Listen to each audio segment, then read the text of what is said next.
renovation, I made simple decor choices using things that I already had around my home. We're in the process of redecorating our entire home, including paint, so my master bedroom is a mess. There is usually a mirror that hangs over my dresser, but that's been taken down for paint. I've had these silver mercury glass candlesticks for quite some time.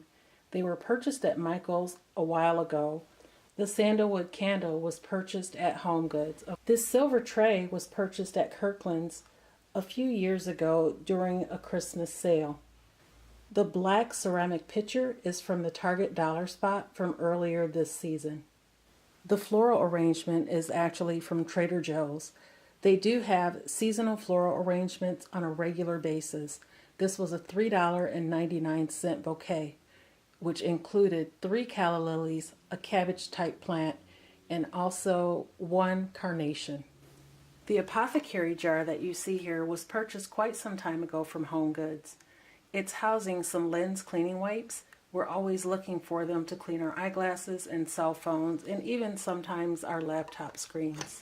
I have a candle snuffer. I've used this in other videos. I do have a few of them, but they do come in really handy for putting out your candles safely. This trinket box was purchased over a year ago at a Salvation Army thrift store. I'm actually using it to house some toothpick flossers. I absolutely fell in love with this crystal style apothecary container that I purchased at HomeGoods a year or so ago. They always have things like this in stock, and I just fell in love with it. I love the tall handle, and it's extremely heavy.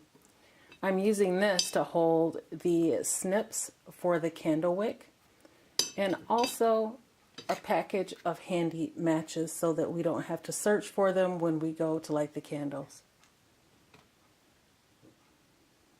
The last piece that you see is a calla lily vase by Mikasa. I thrifted this piece in a previous video, and I couldn't believe it when I found it. If I recall correctly, it was either $5.99 or $8.99, but it sells for $75.99. This was one of my favorite pieces that I found in thrifting so far.